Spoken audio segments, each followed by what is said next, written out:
All praises, excuse me, all praises to Yahweh, Ba'asham Yahweh Shai, Ba'asham Makar Kwadash. Double honors to the apostles and the elders of Great Millstone, and Shalom to the elected nation of Israel. And this is going to be a video on how no heathen is going to be a member or is going to be a part of the new covenant, right? And I'm going to read the new covenant from a few places that it's written in the Bible, right? Some of them are clear that it's talking about the new covenant, and then some of them are talking about the new covenant, but it's not as clear to see, right? But I'm gonna go to some of them anyway. So the first I'm gonna go to, excuse me, is Jeremiah 31 and verse 31, and it says this: "Behold, the days come, saith Yahweh, that I will make a new covenant with the house of Israel and with the house of Judah." Now, that right there is simple and clear that that's a covenant that's for Israelites only, right? And despite what anybody wants to say, it's clear it's only for Israel. It's only for the house of Israel and the house of Judah, the northern kingdom of Israel and the southern kingdom of Israel. Verse 32, "Not according to the covenant that I made with their fathers in the day that I took them by the hand to bring them out of the land of Egypt, which my covenant they break, although as a husband unto them, saith Yahweh. But this shall be the covenant I'll make with the house of Israel after those days, saith Yahweh. I will put my law in their inward parts and write it in their hearts, and I will be their God, and they shall be my people." Now, all of these things are going to take place after the Messiahs came and died for the Israelites. These things were going to take place afterwards, not before. Because if this would take place before the Messiah, there would be no need for the Messiah to come, because there wouldn't have been no more sins among Israel. Verse 34, "And they shall teach no more every man his neighbor, and every man his brother, saying, Know Yahweh, for they shall all know me from the least of them unto the greatest of them, saith Yahweh. For I will forgive their iniquity, and I remember their sin no more," proving that Yahweh has forgiven the Israelites, or he's going to forgive them. Even if you want to say he hasn't forgave them, he's going to forgive them, which is why it clearly says in Romans 11th chapter and verse 26, "And so all Israel shall be saved." It says, "And so all Israel shall be saved." Christians can say whatever they want to say, but it says it clear right there, "And so all Israel shall be saved," and they still have not gave an explanation as to why all Israel is going to be saved. They have not gave a clear, all of the scoffers against the Israelites haven't explained that verse according to their doctrine. Whether it's right or wrong, they still have not explained it. This is Hebrews chapter 8 and verse 8. "For finding fault with them, he saith, Behold, the days come, saith Yahweh." Because the fault was with the Israelites. The fault was not with anything else. It wasn't, Yahweh didn't think it was unfair that the top blessing was going to be that the Israelites get set on high above all nations, because if he did, he would have took that away. That would have been one of the faults. The only fault was the Israelites and their state of mind, right? But the fault wasn't even with the Israelites in terms of who Yahweh decided to make the covenant with, because if that was the case, then he would have changed that. The fault was with the stiff-necked nature of the Israelites. The fault wasn't with that. Fault wasn't that. It was because it was with the Israelites in general, because Yahweh made the promise to the forefathers of Abraham, Isaac, to the forefathers of the Israelites, Abraham, Isaac, and Jacob, that he would make a covenant with their seed after them, an everlasting one. But their seed, their descendants, ended up being more stiff-necked than they were, right? Abraham didn't really have that stiff-necked nature, neither did Isaac, and neither did Jacob. But the descendants, is the 12 tribes of Israel, they did have a stiff-necked nature, right? They were a lot more rebellious than their forefathers were. Verse 7, "For if that first covenant had been faultless, then should no place have been sought for the second. For finding fault with them, he saith, Behold, the days come, saith Yahweh, when I will make a new covenant with the house of Israel and with the house of Judah, not according to the covenant that I made with their fathers in the day when I took them by the hand to lead them out of the land of Egypt, because they continued not in my covenant, and I regarded them not, saith Yahweh. For this is the covenant that I make with the house of Israel after those days, saith Yahweh. I'll put my laws into their mind and write them in their hearts, and I will be to them a God, and they shall be to me a people. And they shall not teach every man his neighbor and every man his brother, saying, Know Yahweh, for they shall all know me, from the least to the greatest. For I'll be merciful to their unrighteousness and their sins and their iniquities that I remember no more." So it's the same thing, pretty much word for word, that it mentioned in Jeremiah 31. And it does not mention any other nation in that. Now, when you go to Deuteronomy 30, it also speaks about the new covenant. And I'm going to do it right now. Deuteronomy chapter 30 and verse 1, "And it shall come to pass, when all these things are come upon thee, the blessing and the curse which I have set before thee, and thou shalt call them to mind among all nations, with Yahweh thy power have driven thee." Now, who does that? Which people is it on the earth right now that even mention that the curses are on them? Because it's definitely not the small hats. They ain't saying that. They ain't saying that they're cursed. They don't, that thing that happened with Germany, they don't say that happened because of them sinning and being cursed. They just want to play the victim about it. But we say that the thing that happened to us is because of us being cursed. That we actually did something wrong in order for that to take place. But they don't even want to give that. They don't even want to admit, since they want to be Israelites so much, they don't even want to admit, you know what, we sinned. That's why that happened, because then they'd have to take some accountability. And you notice that these guys don't want to take no accountability. So they just throw that anti-word out, man. Anti this, anti that, anti-uncle, anti-uncle cousin. You know what I mean? The anti-word, man. They throw out that anti-device, that anti-blanket, that I can't be rebuked in any way because you're anti. I'm telling my auntie on you, anti-S, you know what I mean? They throw out that anti-S word, man. And then now all's forgiven. Well, I was going to tell him about himself until he said, hit me with that anti-S thing. Verse 2, and thou shalt return unto Yahweh thy power, and shalt obey his voice according to all that I command thee this day, thou and thy children with all thine heart and with all thy soul, that then Yahweh thy power will turn thy captivity and have compassion upon thee, and will return and gather thee from all nations, with Yahweh thy power scattered thee. That's talking about the Israelites. Does that not match a prophecy? Would that taking place, right? Would that not explain why during the time of Yahweh Shai, he said, go and preach to all nations? Would this prophecy right there not explain why Yahweh Shai was telling his disciples that? Would this prophecy right there not explain why in the book of Acts during the time of day of Pentecost, there was Jews, devout men from every nation under heaven? Would this prophecy right there not explain why Amos had a prophecy that the Israelites are going to be gathered from every nation, sifted like corn is sifted in the sieve? Would this prophecy right there not prove why Ezekiel spoke about the Israelites being gathered from all nations?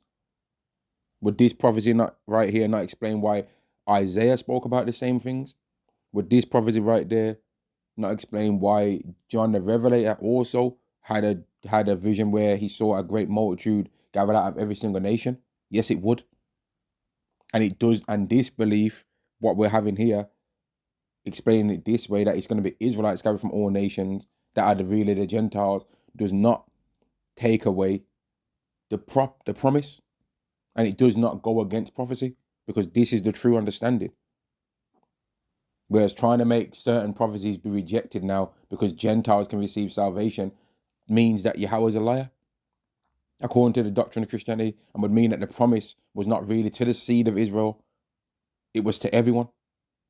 And that somehow everyone now becomes a seed of a man that was born from Shem, but then there's people that are born from Ham and Japheth that would not physically be able to even be his seed. So then it would mean that seed lines really is a whole bunch of BS, and that really the Messiah could have just been born from anyone then. And that seed line really doesn't even need to be traced. And that the whole thing with King David being promised that his descendants was going to be on the throne of Judah really was not even nothing that meant anything, because seed line don't really matter, because it's just about anyone can be it. But that's not true though, is it? Because the seed line did matter, and the kings of Judah always were descendants of David, weren't they? But if you ask Christianity, they want to try and change things to fit their narrative. When you read the Bible, you start to see that some of the things that Dave taught us is not in there. You start to learn quick in the Bible that Yahweh don't play. It's not even, 10 chapters into the Bible until Yahweh's killed everyone on the earth and saved only 8 people. And then it's not even 12 chapters before he starts to show, you know what, I've got a favoritism thing going on here. Because Abraham, while his name's Abram, is going to get these certain things that I'm offering out, when he's got brothers that I could have gave it to all 3 of them, but I'm choosing to give it to Abram. And I'm going to tell Abram in the 15th chapter that his descendants are going to go in captivity for 400 years for no reason other than I want them to. And then they're going to get freed out of that. And I'm going to punish the people that put them in the captivity, even though I'm the one that's making them go into captivity anyway. And then they ain't even until the 25 chapters in right, of the first book of the Bible, where he has an opportunity to make two sons that are both twins be equal. But he says, nah, the elder is going to serve the younger. So all this stuff about people, all this equal stuff that people are talking about, it's not in there. It's just not. You can, if you want to lie, if we're gonna lie, it's in there, right? If I'm lying, it's if I'm gonna lie right now, the doctrine of Christianity is true. But if I'm telling the truth, the doctrine of Christianity is BS. So if you want to hear me lie, all right, it's true. Christians are right. We ain't really the Israelites. We're just black Gentile Hamites, right? And we're lucky to be a Gentile. But if I'm telling the truth, no, we're actually the children of Israel. And all you people that ever said any dirty, filthy words against us, you're going on a boat trip one day. One day, you're going on a boat trip. Yeah. One day, you're going on a boat trip and it ain't going to be no cruise. Just like how our ancestors, which really was us, we went on a boat trip. So if you can't grasp what I mean by that, well, that's up to you. Use your high IQs that you claim to have and figure it out. Verse 3, that then Yahweh thy power will turn thy captivity and have compassion upon thee, and will return and gather thee from all nations with Yahweh thy power have scattered thee. If any of thine be driven out to the outmost parts of heaven, from thence will Yahweh thy power gather thee, and from thence will he fetch thee. Does this not match the prophecies about the Son of Man coming in great glory, gathering his elect from the four corners of the earth, from one end of heaven into the other? Yes, it does, because it is the same event being spoken of. Verse 5, and Yahweh thy power will bring thee into the land which thy fathers possessed, meaning that the kingdom of heaven is going to be on earth, right? And thou shalt possess it, and he will do thee good and multiply thee above thy fathers. Above what fathers? Well, above Moses, right? Above King David, above King Solomon, above King Hezekiah, above Zerubbabel, above Zedekiah, above all the kings, Josiah, all of them, right? We're going to be above all the previous kingdoms that the Israelites had. Any king of Judah, any king of Israel, the kingdom of heaven's rulership is going to be greater than all of those. The kingdom of heaven is going to be greater than the 40 years of peace that we had under King Solomon, because it's going to be unlimited years of peace for us.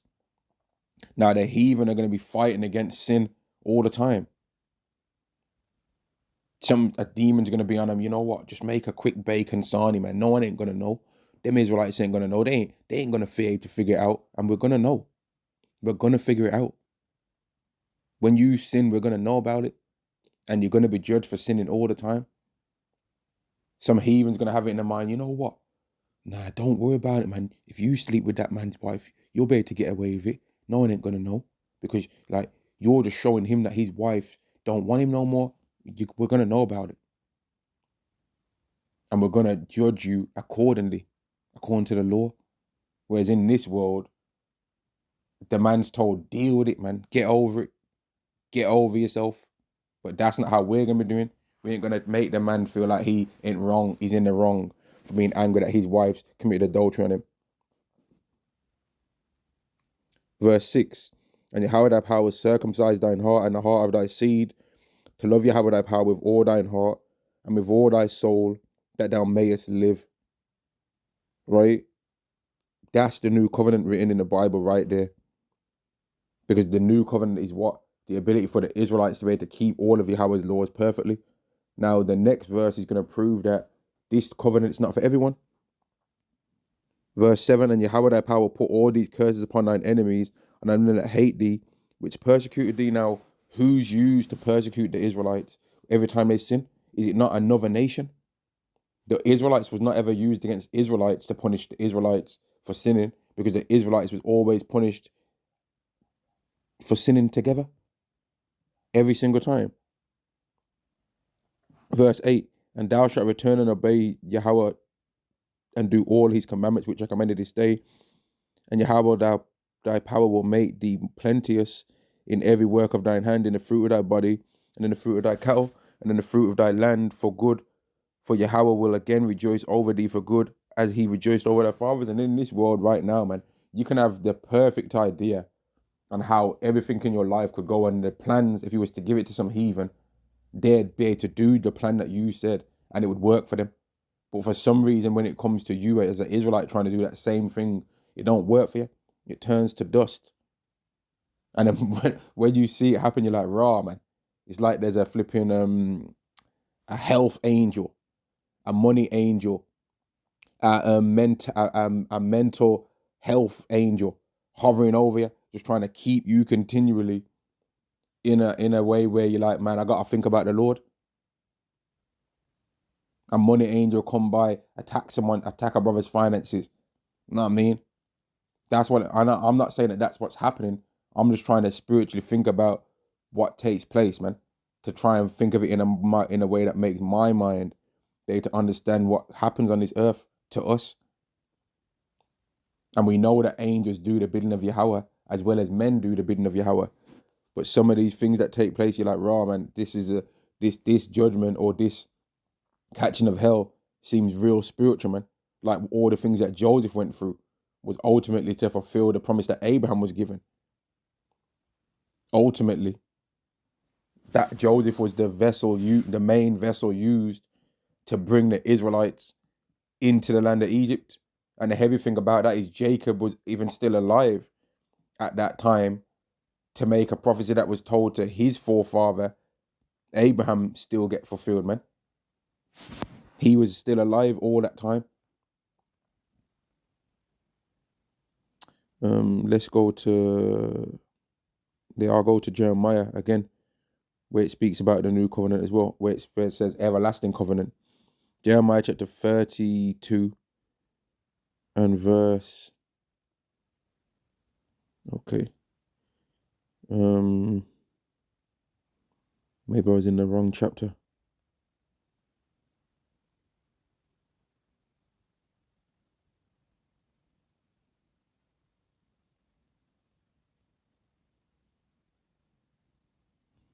See, where is that one now? Okay, I was on it. What am I doing?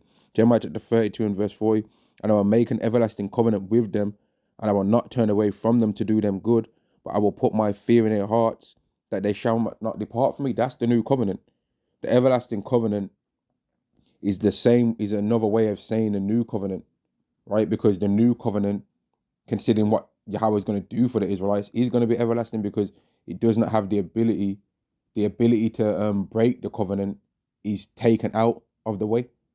When you actually understand what's going to take place in there, the Israelites being able to never sin, right, means that the covenant cannot be broken because the fault has now been fixed, right? Like, let's say you had a I don't know, man, like you made a vehicle, right, and there was everything about the vehicle was fine apart from the windscreens, the front windscreen cracked once you got to 50 miles per hour, and then you changed the glass so that once, no matter what speed you got to, the windscreen wouldn't smash.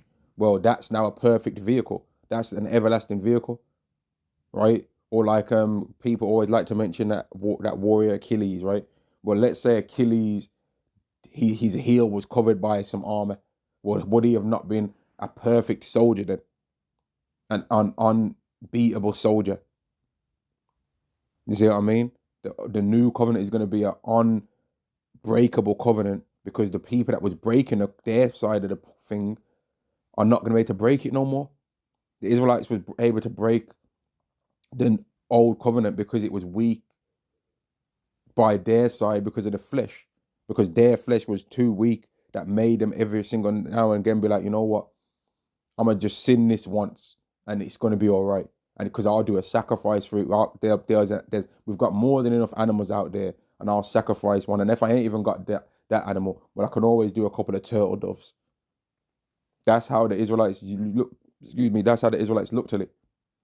And then Yahweh got tired of that and gave them an everlasting sacrifice and a living sacrifice in the heavens, Yahweh Shai, to where now you have to believe on him. Whereas when we were sacrificing them animals, we didn't believe on them animals. When we were sacrificing, we were just like, man, these animals can bear my wickedness that I did, man. But we wasn't believing like in the animal like it was something so special, really. Would we have been believing it? No. Right? But yet the animal did cover our sin at that time. But how many animals had to die for our wickedness? Which is why how it says in the Bible this. Let me get this. Hebrews chapter 9 and verse 13. For if the blood of bulls and of goats and the ashes of an heifer sprinkling the unclean sanctifies to the purifying of the flesh, because we did used to get forgiveness for those animal sacrifices, how much more shall the blood of a Mashiach, who through the eternal Spirit offered himself without spot to Yahweh, purge your conscience from dead works to serve the living power? And for this cause, he's the mediator of the New Testament or the New Covenant, that by means of his death, for the redemption of the transgressions that were under the First Testament. Now, whenever we ask, or whenever this verse comes out and a heathen gets asked, who was the law given to? You know, some of them are such slime balls, such scumbags, man, such deceivers, such liars, man, such hypocritical people that they'll go out of their way to lie on the Bible to try and make our doctrine be wrong, because they can't make our doctrine be wrong by telling the truth. So they have to lie. And they'll say everyone was given the law. But then at the same time, when it comes to the New Testament, they're saying the Gentiles don't need to keep the law. Like, oh, you got to pick one. If either the Gentiles was given the law and the Gentiles under the New Covenant, the Old Covenant, but then how comes when Jeremiah and all of them guys was in Babylon and was looking at how the Babylons were serving other gods, how comes they never got put under the curses then? Like, you can't make it up that these people are just liars. They love to lie. They want to ask us for a DNA test, but then they don't ask the people that are in the land for a DNA test. It's like somebody's I don't know, man. Someone's broke into a house and they're trying to figure out who's living in there, and the person on the outside of the house gets asked for their ID as proof that they live in the house, right? But then the person that's in the house, they don't get asked for their ID as well. Someone's accusing someone of stealing their house, and they're like, oh, nah, this is my house. And they ask the person on the outside of the house, you got any ID to prove that you live there, right? But then they don't ask the person that's in the house for ID as well to prove that they're in there. That's how these people do. That's how they're trying to do it, man. But both people should get asked for the ID to confirm that they live in there then. That would be the fair way. But you Christians are not fair people anyway. It's comfortable to your mind to think that they're the Israelites and that we're not. And some of you are so dumb, right? And that's the only word I can use to explain you people. Some of you are so dumb that you don't even understand what the significance of our nationality being lied of means. Some of you actually have got the nerve to ask questions like, oh, if we're really the Israelites, what does that matter? Huh? Are you kidding me? Do you know what people have said about us in the time of history? All the lies, 3/5 of a human being and all that. To go from being called 3/5 of a human being to actually being true that you're actually the Israelites, mate, that's a huge deal. Because then you're starting to understand why they lied. You start to understand that they claim all of this stuff in Christianity, but then they're lying about who we are. And they said all of these things to try and keep us away from something. What are they trying to keep us away from? Considering the doctrine of Christianity teaches that everyone's equal by the time they get through reading the New Testament. Now everyone's equal. They weren't before, but now everyone is. But if that's the case, why wouldn't we have been able to just stay as the Israelites in your everyone's equal belief that you have? Because they know that there's something that the Israelites are going to receive that everybody else is not going to. And in this video, I'm trying to explain to people what that is. We are going to receive the new covenant, the ability to keep all of God's laws. Now, the ability to keep all of God's laws just alone by itself is a beautiful thing because you'll be a moral person. But keeping of all of those laws allows you blessings that you receive. And you can read Deuteronomy 28, verse 1 to verse 14 to understand what those things are. But just by itself alone, keeping all the laws allows you to be immortal, right? The keeping of all of God's laws allows you immortality. But Yahweh's gone even further than that for the Israelites, because we're going to be immortal and receiving blessings while we are immortal. That's what's going to happen for us. And hopefully I'm making sense to people so they can understand what I'm saying. The redemption of the transgressions, that verse 15 in the middle, for the redemption of the transgressions that were under the first testament, they which are called might receive the promise of eternal inheritance, because it's going to be forever. This is not going to be able to be taken away from us. We're going to always have this once we're under it. And the thing that's mad, yeah, is if you was to even find a person that's a lawyer, even some lawyers, right, they'll say that, like, when they look over contracts and that, they'll say, oh, I think they'll use a term like the contract's concrete or something like that. The contract's concrete, meaning that there ain't no loophole in there. There ain't no way that no one can try and, you know what I mean? There ain't no way that somebody else can try and get out of this contract or get into it. And that's what people do in this world. This is not no one of them. What's it called, man? What's the term, man? When someone's trying to not when they want to get married, but they don't want their woman to steal all their money and that. I forget the name, but this isn't one of those where the woman can try and, oh, but I've been living with him for 10 years, so I'm due a bit of money. Nah. This ain't one of them ones where a heathen can be like, oh, but I was nice to Israel, so I should get a part of this. No, you ain't gonna. It don't matter. It don't matter. Any of you heathen women out there, it don't matter how much you gave some up to Jake. You know what I mean? How much you freed up the thing to Jake. That don't mean nothing. You might have treated him nice, got him some nice meals and that. The best you can hope for is to be one of his concubines in the kingdom. Like, you ain't gonna be one of an Israelite woman. The Israelite woman, as much of a big of a demon she is right now, she's had her ass kicked, and she's gonna get kicked even more in the coming days of the dead Lord Yahweh's wrath. And she's gonna be above all other women when it's all said and done. She's going to. And this ain't me trying to praise her up too much, because she's been a wicked demon on this earth, and she needs to get spiritually her ass whooped. She needs to get humbled, man, so that she realizes that the men of her nation are more righteous than she is. She needs that to happen to her, and it's going to, right? It's gonna happen. But she's gonna be above all other women. She's gonna be above women, above all women in beauty and in every other way, and definitely in righteousness. But right now, she's a bit of a demon, so I ain't here to praise her too much in this video. But she will be above every woman in the kingdom, just like how the Israelite man is gonna be above his own woman in the kingdom and every other nation of men. But the Israelite woman is going to be above every other man in as well. That's not an Israelite in the kingdom. She's going to be, but she's not going to be able to have multiple husbands though. Neither will she want to. One Israelite man with the spirit of Yahweh Ba'Shem Yahushua in him will be more than enough to keep a woman happy. Ezekiel chapter 36 and verse 24, for I will take you from among the heathen and gather you out of all country, and I will bring you into your own land. Doesn't that not sound similar to what I've read in Deuteronomy 30 and verse 3 and 4?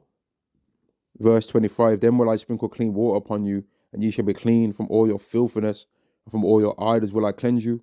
A new heart also will I give you, and a new spirit will I put within you, and I will take away the stony heart out of your flesh, and I will give you an heart of flesh, and I will put my spirit within you, and cause you to walk in my statutes, and you shall keep my judgments and do them. You're going to do all the laws perfectly.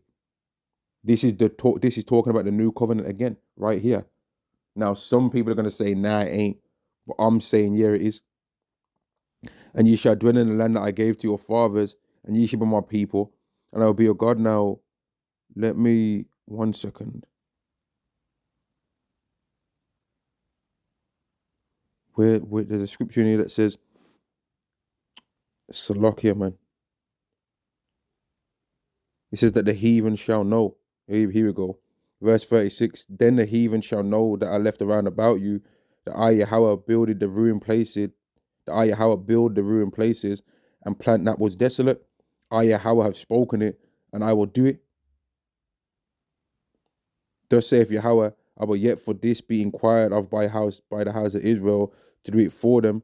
I will increase them with men like a flock, as the holy flock of of Jerusalem in the solemn feast. So shall the waste cities be filled with flocks of men, and they shall know that I am Yahweh. The point I wanted to go to was in verse 36, where it goes into how the heathen are going to know that Yahweh's builded the ruined places, built up Israel. But there was another verse. There's another verse that I wanted to read, man.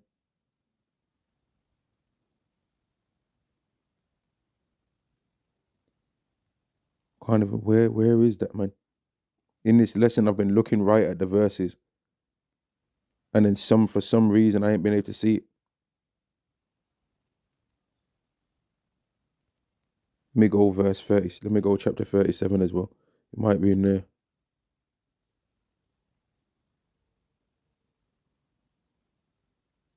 Well, this says a similar thing again.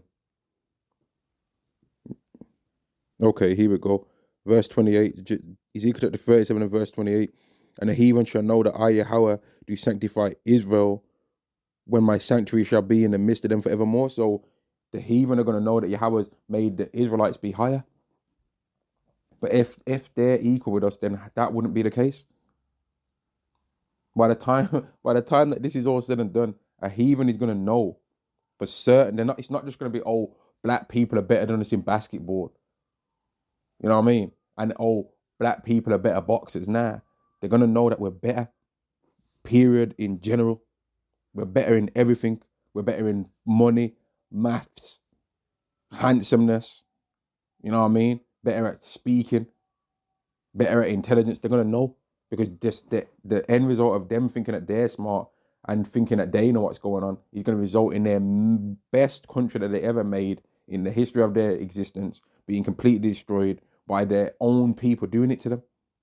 It's going to be mainly Edomites that are going to be the ones that are going to destroy Babylon the Great, which is the city that gave them the most ability to glorify themselves. Russia does not have as much glory as America. Germany don't. Sweden don't. America's been the place that Edomites have been able to show, look at how great we are. Look at how great we are. Ain't we fabulous?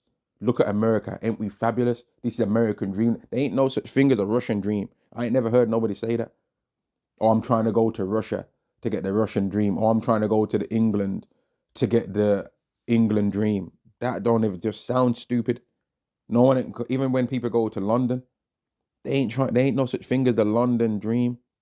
You know what I mean? As glorious as London might appear to be in it, and people might think it is, like they ain't no like people can make a lot of wealth in London. There's a lot of money to be made there, right? But no one ain't trying to go over to London to get the London dream. That ain't a thing. After a while, after people living in London for long enough, the first thing they're doing is complaining about how expensive rent is and about how everyone's having to live in a shared house. But then it's the same thing with New York. But people do all go over to America to get the American dream. People don't say that stuff as much now. But even still, the president of America has recently made some gold cards that people can immigrate over to there if they've got 5 million. And they can go there and then be able to make money. Because if a person's got a couple 100 million and all they need is 5 million, well, they'll be able to get a lot of advantages and make that 5 million back real quick. In a couple of months, depending on how much money they got. 5 million is nothing for them to have access to all the customers, or all the customers that of the people in America, Babylon the Great, which live deliciously. Right now, I think there was one more place. I'm trying to think if there was another place that I didn't go to. There is definitely some other places anyway that speaks about the new covenant, but I don't want to go to, there's no need to go to every single one because sometimes we forget some of them anyway. But you know what? I think that was enough. I'm going to end the lesson there. I just wanted to speak about how it's clear in the Bible. In fact, you know what? I don't think I went to this in Deuteronomy 30. Deuteronomy chapter 30 and verse 7. And Yahweh thy power put all these curses upon. No, I did read that. Yahweh thy power put all these curses upon thine enemies and upon them that hate thee, which persecuted thee. So that's clear that the heathen are not going to be under the new covenant because they're going to have curses put on them. But now that I've read that, I'm also going to go to Isaiah, going into how the heathen are going to be made to keep the laws through the Israelites ruling over them and ruling them with a rod of iron ultimately to make them keep the law.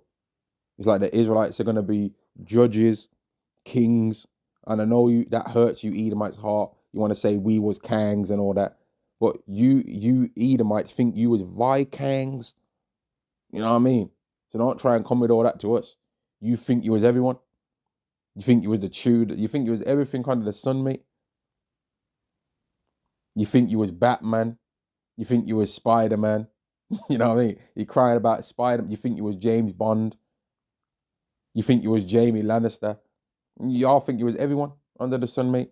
You want to complain about Game of Thrones, House of the Dragon, having people that look like so-called black men in there when that's fictional history? Oh, why they got black men being the house of you know what I mean? Why they got black men with dreads in there? I can't believe this is preposterous. Why they got a black woman playing Catwoman? There's too many black people in the Batman movie. These times there's only like 4. It's a sickening, man. A bunch of sniveling crybabies, but be the main ones to tell everyone else, buck up your bootstraps and all this, but then be crying about two-tier policing.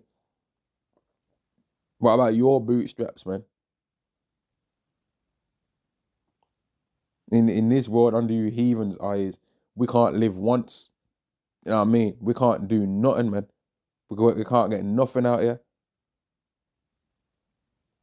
We're not supposed to have nothing. You don't want us to have a job better than you. But then at the same time, you don't want Jake to be on benefits. So what do you want for us to have? Do you want us to have a job and not be so-called, as you like to say, living off the system? Or do you want us to not have a job? Make your mind up, mate. Do you want us to be broke? Or do you want us to have money? Because when we've got more money than you, then you got a problem with that. So what is it that you really want? Be honest. Or extermination off the face of the earth. Just admit it, man. But you can't admit it. Because then once our people know for certain who you are, it's going to go bad for y'all, man. And that's why when the time in the time of Jacob's trouble, no Jake is going to have to say to another Israelite, this man is the devil that the Bible speaks of. They're going to know for certain. And that's why Yahweh is going to lift up a standard against you. Because it ain't going to take long for even some 2/3 to want to be starting to try and get spiritual. It ain't going to take long, man. You Edomites are not going to be able to do to the Israelites what you think you're going to do. It's not going to go exactly the way that you think. Yahweh is going to allow you to put your hand on some for the sake of the gospel, for the sake of prophecy. But it's not going to go the way you think it's going to go, though. That's what y'all don't understand. It's not going to go the way you think it's going to. Isaiah chapter 2 and verse 2, and it shall come to pass in the last days that the mountain of Yahweh's house shall be established in the top of the mountains and shall be exalted above the hills, and all nations shall flow unto it. All of you other nations are going to ultimately realize that the Israelites are the ones that are singing it real. And a lot of that flowing to it is going to be because of fear. Right? It's not going to be because you've just came to an epiphany moment and you've realized how righteous you are at that initial first point. It's going to be because you're scared. Just like how in the time of when the Israelites went into the land of Israel, you were scared that time. Yahweh made fear come upon the nation so that his name can be declared throughout the whole earth. And that's what he's going to do again. Because all you other nations are going to see how Esau is with them weapons in World War III. You're going to see that Esau wasn't as much of a pushover as you thought he was. Because he's going to get rid of that suit and tie image and show his real self, man. He's going to get in the spirit of his forefather, Esau, who was a cunning hunter. He's going to get in that Greek, Roman spirit of his again, man. That conquering spirit again. And he's going to be destroying things with the sword in its fullness, man. The things that he's been making secretly behind the scenes that most people don't even know exists. He's going to bring out some crazy weapons that you think we'll only see on a movie, like some Final Fantasy type shit, man. Some crazy weapons he's going to bring out that you'll be like, raw. This guy really is a demon, you know. He's going to bring out some stuff like that. And you're going to see that the only thing to take him down was an Israelite, Yahweh Shai. That's going to be the only thing that was able to take him down. And then you're going to know, man, we didn't have it physically with all the weapons that we had to take this man down. But these Israelites, beginning with their savior, Yahweh Shai, was able to take him down. So we're going to flow onto these people because we're scared. It's not because your nations are going to, because right now, why ain't you flowing to us? We're telling you that you're off right now and you ain't flowing. But you're going to flow then because you're going to be prang. gotta bring that word out, man. You're going to be prang in that time, man. Pranged off. You're going to be shook. Terrified, man. Shocked and ashamed. Discombobulated by how you're going to see how the Israelites do their thing, man. And it's going to begin with Yahweh Shai. And then who knows what kind of faith boost that's going to bring to every single other Israelite once we see Ra. So that's the things that Israelite can do. Let me see if I can try some of that. Who knows how it's going to go after that point, man. It's going to be amazing. And you nations are going to flow onto it because you're going to be scared, man. Verse 3. And then once you actually start seeing the kingdom get built up, then you're going to be doing it because we're a wise and understanding people. But initially, in my opinion, you're going to be flowing onto us because you're scared. Because you're going to have seen how this world got dragged down, man. And how Yahushua destroyed ultimately every single army on the earth with his army. You understand? It's not going to be because you people are just so righteous now. Oh, we've realized we was off. Nah, it's because of all your things that you thought you could trust in, that you thought was going to be able to destroy us, that made you be boastful over us, got turfed off, destroyed, man, crushed. Yahushua is coming back to crush all your armies, man. So when you ain't got those things that you boosted yourselves up in, and it's been destroyed through nuclear war, what are you going to be trying to say then? Because Yahushai's amazing technology that they've got is still going to exist at that time. It's still going to exist. There ain't going to be one chariot that's destroyed from the day of the Lord. The chariots are coming to do the destroying. Verse 3, and many people shall go and say, come ye, let us go up to the mountain of Yahweh, to the house of the power of Jacob, and he will teach us of his ways, and will walk in his paths. For out of Zion shall go forth the law and the word of Yahweh from Jerusalem. And once these people are destroyed, man, initially, again, I'm saying I think it's going to be because of fear why they're going to flow onto us, man. It's not going to be because they're just so righteous. It's going to be because they're going to be thinking, man, this is going to stop us getting our ass whooped. But the ass whooping has to come. And after 1,000 years, then y'all are going to be really wanting to know and understand the laws. But you're going to be having to understand the laws and know them all in the 1,000 years, because you're going to have to know the laws properly so that once you come out of the 1,000 years of captivity, when you go onto your own lands, you don't F it up straight away. That's what y'all are going to be doing. So after a couple of centuries, 10 centuries of indoctrination in the laws of Yahweh Ba'Shem Yahushai, when you go to your own lands, you might have a good 5 to 10 years of not being wicked. And then, just like how we did as Israelites, y'all are going to fall. And we're going to have to punish you for failing. And you're going to be under curses. Since y'all wanted to be Israelites so bad, Yahweh's going to give you a taste. And maybe we could say then that y'all are going to be spiritual Israel, that y'all have so long wanted to be, because y'all are going to be going through the old covenant lifestyle of what the Israelites had forever. So maybe if you want to say in that time, you can want to say, oh, we're spiritual Israel, because you're going to be getting cursed like how Israel was cursed in that time. You're going to be living like how we lived, but your lives are going to be better than how ours was even in that time to a certain degree, man. Because you're going to be having a righteous ruler leading over you, not a demon, dirty, stinking heathen that's a hypocrite, that's been able to punish you for not living a certain way, but they ain't living that way themselves. We're going to be punishing you for not living a certain way that we're going to show that we're living. Verse 4, and he said, judge among the nations, we're going to be monitoring you. Y'all heard there's a beef between Moab and Ammon. What's going on, man?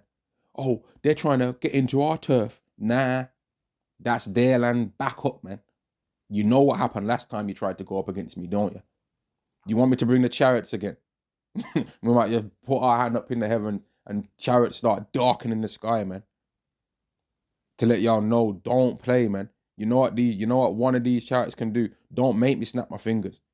If I snap my fingers, it's gonna be fire all over the place, man. Don't make me bring 100 of my sons down here and we just start throwing hands and feet all over the place. Don't make me have to do that, because I got 100 sons that I can bring right now and I got 1,000,000 more. You want me to do that? Because I'll do it. This is how we're going to be talking to y'all, man. Don't make me bring some of my sons up in here. And if you got a problem with that, you think we're going to care?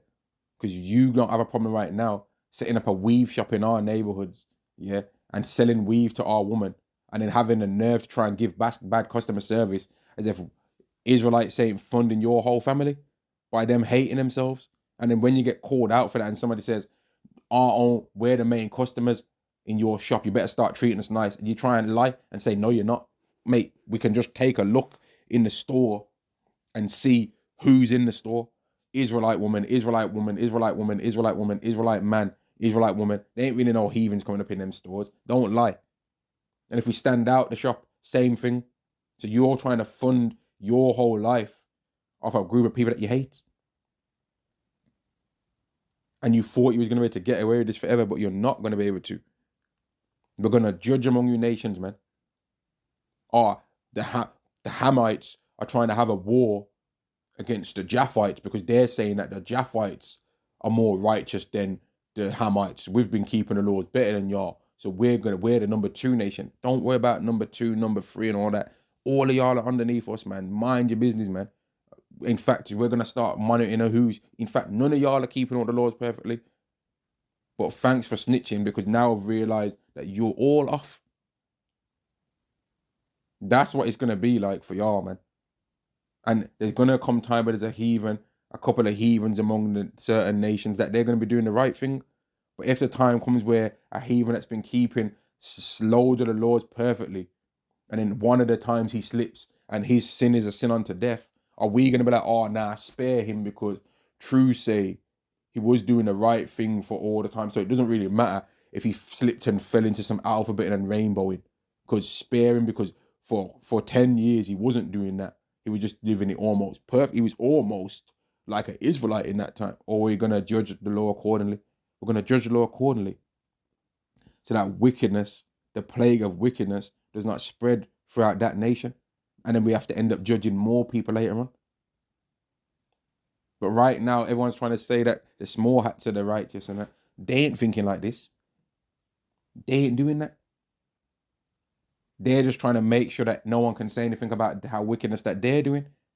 So they throw that anti-S thing out there like a big net that catches all words of discomfort in their lives and blankets everyone so that they can't speak and muzzles the mouths of men and women and shuts down internet pages and everything, man.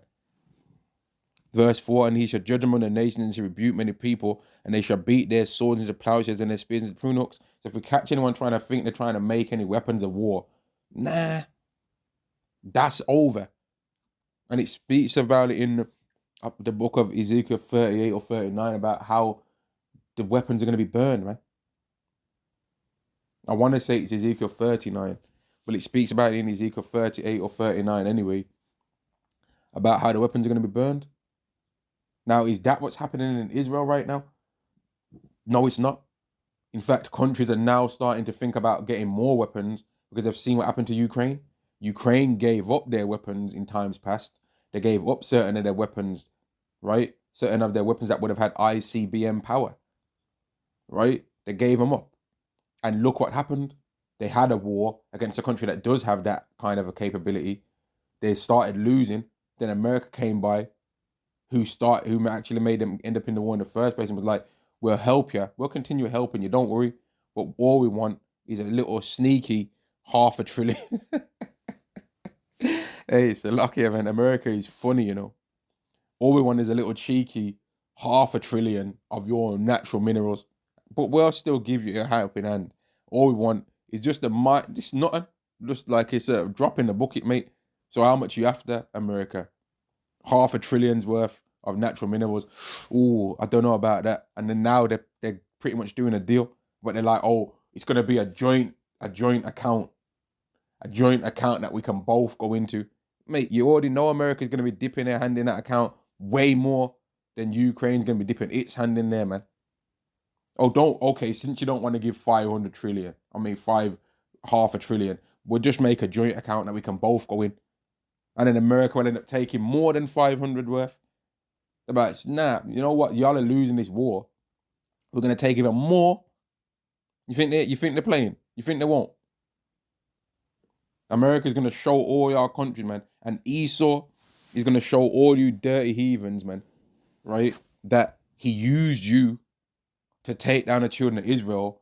But now that he thinks that the children of Israel are taken down and they're never going to rise up again, he's going to take you all down one by one so that ends up being a top nation. And even while he's doing that, He's going to trade down and minimalize even some of his own people until Esau would hope that there's just one Edomite that's just greater than all the rest of Esau.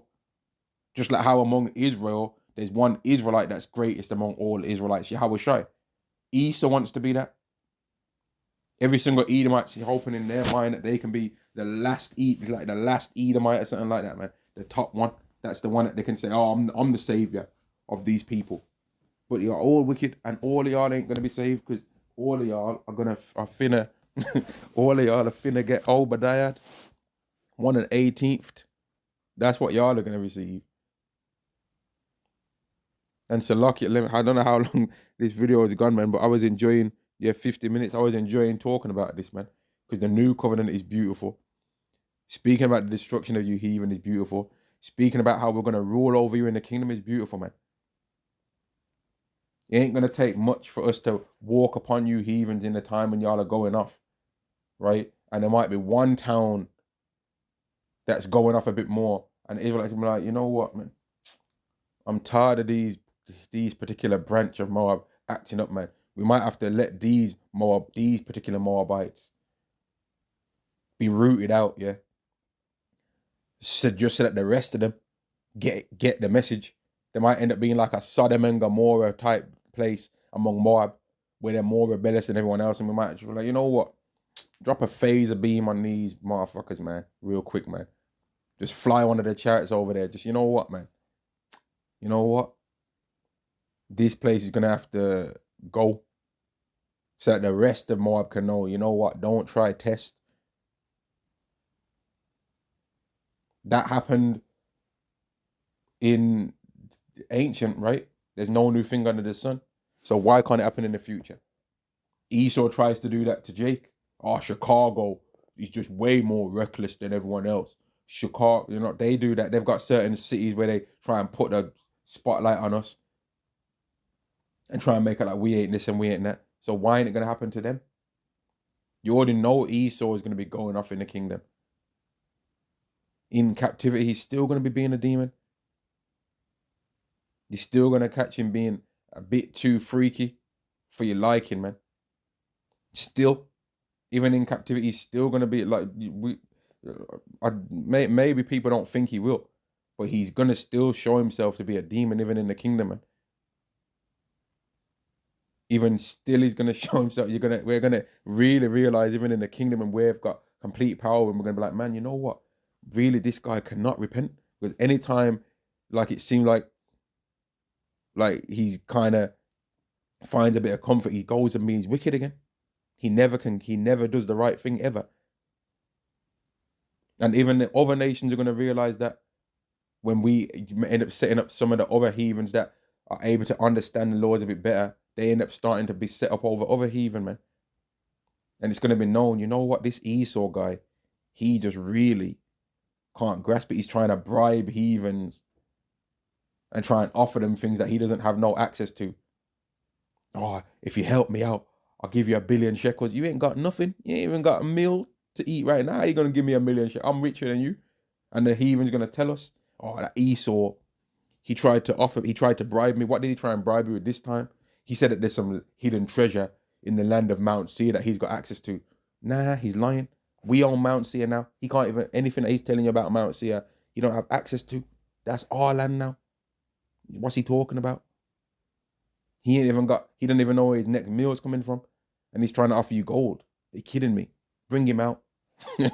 But anyway, man. Speaking about the kingdom is beautiful.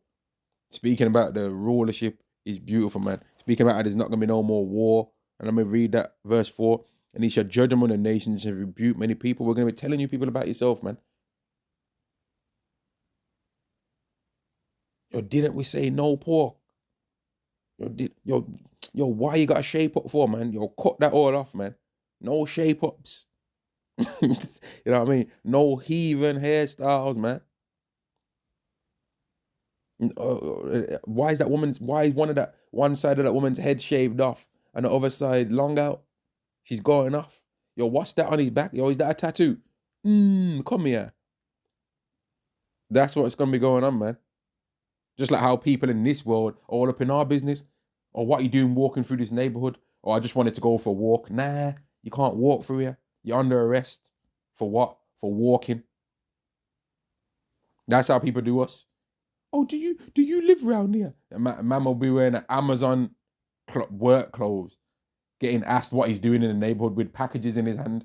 What do you think I'm doing, dummy? I'm clearly delivering Amazon packages, you know. No, I don't think that's true. There's a black, and then they'll call the police. There's a black man, and he's moving strange. No, he ain't. It's just an Israelite man delivering Amazon packages. Someone bought a toaster, and they want their toaster. It's saying on their online account the toaster's 5 stops away, but you're hindering him now with your dirty self because you're trying to make him pass your interview techniques. He's got to go through your stupid heathen filtering process for you to feel comfortable about why he's there. You scumbags, man. So don't start crying when you find yourself in the same situation, man. Don't cry.